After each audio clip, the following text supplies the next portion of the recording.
eu quero trazer à tribuna um fato político e econômico que eu considero da maior relevância. Na última semana, no Rio de Janeiro, com a presença de vários governadores, inclusive do governador Elmano de Freitas, de várias representações do poder público, no Rio de Janeiro, o presidente Lula fez o anúncio da retomada do PAC, com investimento de 1,7 trilhões de reais para os próximos anos, dinamizando a economia, gerando emprego e com imenso impacto nas questões sociais que afligem o nosso povo histórica e estruturalmente. Desse investimento, senhor presidente, são 73 bilhões de reais para o estado do Ceará.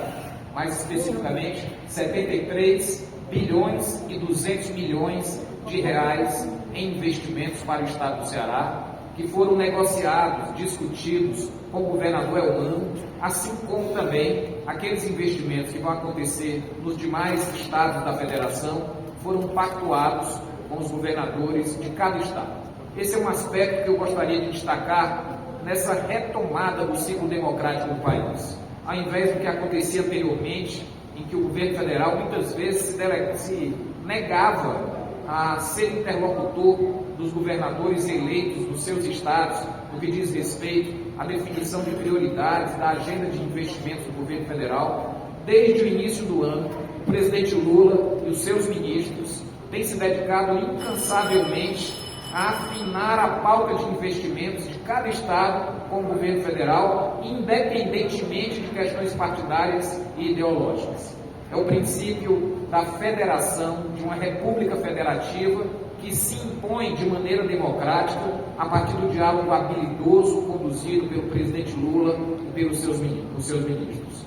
A partir dessa negociação, cada estado apresentou as prioridades de investimento associadas às prioridades do país, porque eram mais de 14 mil obras paradas, que muitas delas serão retomadas agora, com esse que, com toda certeza, é o maior programa de investimentos da história do país, desde a sua primeira edição, lá ainda com a ministra Dilma Rousseff, posteriormente presidente da República.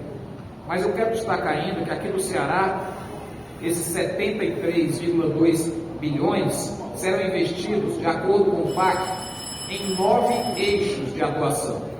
Essa é a lógica de organização do PAC. Na área de inclusão digital e conectividade são 3,1 bilhões. Na área de infraestrutura social e inclusiva são 300 milhões. Na área de transporte, 11,2 bilhões. Na área de saúde, 1,3 bilhão. Na área de cidades sustentáveis e resilientes, 15,1 bilhões. Na área de transição e segurança energética, uma área estratégica para o estado do Ceará, sobretudo com os investimentos que estão sendo atraídos para o estado na área de hidrogênio verde, são 7,3 bilhões de reais. Na área de educação, ciência e tecnologia, 21 bilhões. No programa Água para Todos, 12,9 bilhões, um programa de imenso impacto social. E na área de inovação para a indústria e defesa, 900 milhões.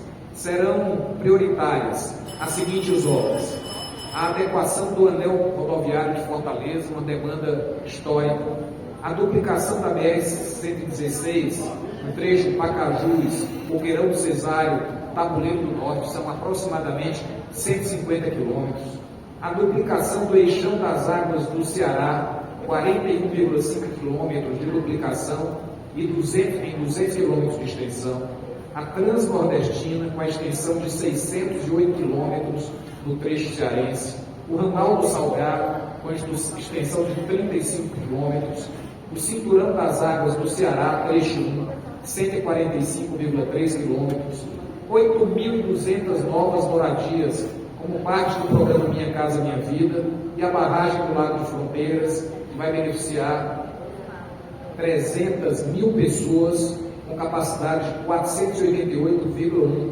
milhões de metros cúbicos de água. Portanto, senhor presidente, é uma agenda de investimento pactuada com os estados, discutida, inclusive, a partir daqui, monitorada, com a participação dos demais poderes, com a participação da sociedade civil e que vai ter um impacto muito forte na geração de emprego, na superação das mazelas sociais. É esse estilo, é essa forma democrática e contemporânea de governo que vai caracterizar não só a condução do governo federal sob a liderança do presidente Lula, mas também aqui no estado do Ceará, a condução sob a responsabilidade do governador Elmano de Freitas. Eu tenho certeza que nós, aqui na Assembleia Legislativa, faremos o nosso papel, seremos parceiros para a consecução desses investimentos, aprovando aqui as medidas que forem necessárias para viabilizar essas obras.